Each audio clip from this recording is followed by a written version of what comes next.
Well, here it is Sunday, the 27th, I think, of December, and I'm doing a little bit of work on my truck.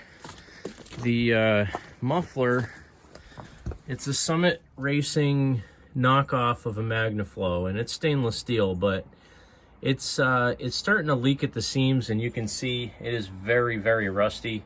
304 stainless steel is not meant to last a lifetime. It's meant to last, I don't know, 4 or 5 years. I guess it depends on mileage. I mean, I have almost 60,000 miles, maybe even more than 60,000 miles on that muffler. Hard driving, towing all through the winter, so kind of expected that it's not going to last forever. And it's starting to leak at the seams a little bit where it's welded together, and I'm not going to chance just trying to patch it up. I drive this truck too much. So I'm taking that guy out, and I'm taking out the factory exhaust pipe, and I'm putting in a very inexpensive and easy side exit exhaust system. That is a Thrush fully welded muffler, chambered muffler. So it's kind of like a Flowmaster original 40 series, 45 degree elbow and some 3-inch pipe. And it's basically going to come out right here under the bed in front of the rear wheel. So very easy install because I've already cut the resonator pipe out and welded in a piece of 3-inch pipe to replace that. So basically, I'm cutting the pipe right in front of the flex joint, installing the muffler and the bits of tailpipe that I have to put on there. I'm either going to put a tip on, or I have another piece of 3-inch heavy wall pipe that I'm just going to slash cut and just leave it exiting the side of the truck. And yeah, that's as simple as it's going to be. I'll have to weld probably 1, maybe 2 hangers onto it using the factory hanger location, and then I'll be good to go. So I'm going to get to it.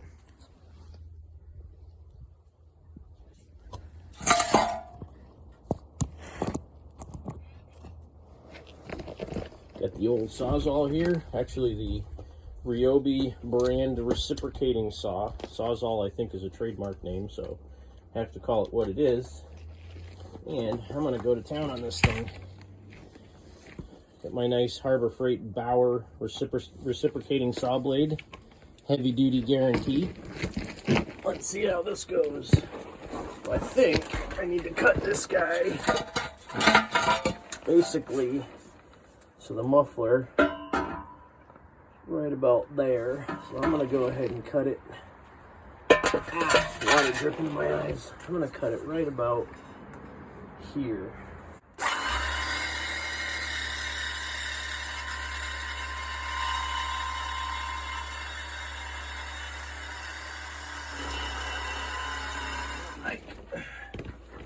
Me no likey bindy saw.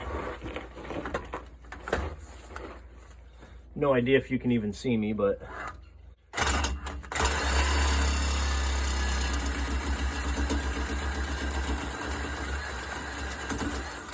on.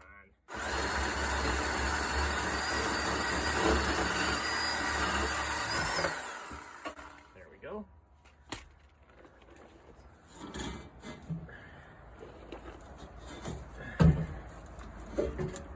So I'm probably going to cut this again right by the muffler, and maybe again at the tailpipe, and yank all this out. But got my nice little short front pipe here.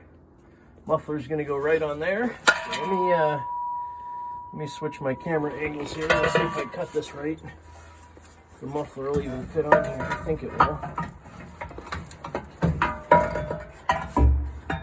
I might not have cut it short enough. It'll be close. You can always cut more off.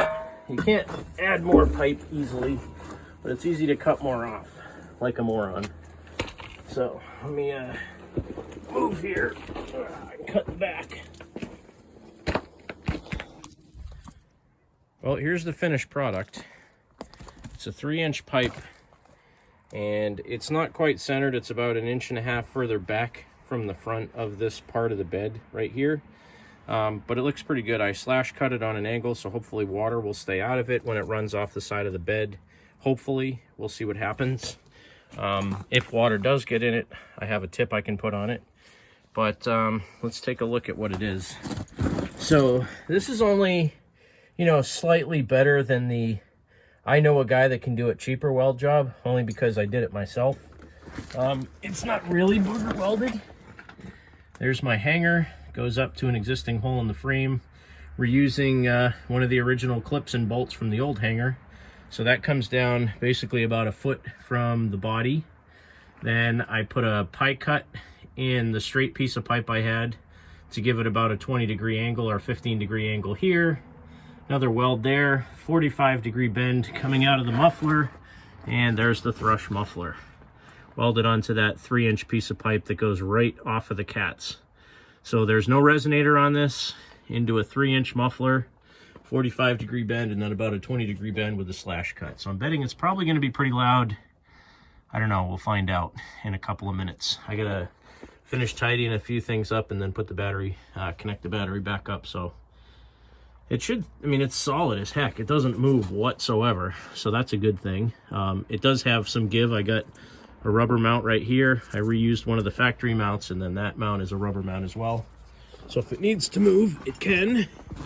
And yeah, it looks pretty good from the side. I mean, it does go about 1 inch past the underside of the bed. So again, hopefully it won't fill up with water, because the pipe's kind of on a downhill going to the muffler. And if you had water get in there, obviously the muffler's going to rot out faster. So like I said, if it does have an issue with that, I have this black slash cut tip that I could put on.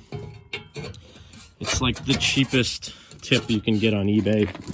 So, I mean, I can always put that on if I really want to, which doesn't look horrible either, just to make it come out beyond the body about 1 inch. But for now, I'm going to try it without it and see how she goes. I really want to get like a rectangle tip if I put a tip on this, but I mean, even that doesn't look too bad, I guess. I don't know. We'll figure it out later, but for now, I'm going to keep it like that. And I'll get a startup video in a little bit. All right, here's the moment of truth on how it sounds. First start, I had the battery unplugged, so hopefully the remote start still works. Oh, wow. It's not nearly as rumbly as it was. I'm actually very happy about that. It's actually quite quiet. I mean, I'm sure it's going to be raspy when I get on it, but it's really not bad. See if I can get my phone to stay here.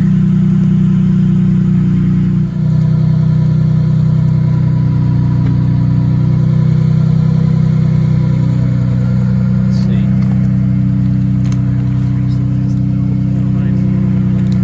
Can't reach the gas pedal. Let's see if I can still get it here. There.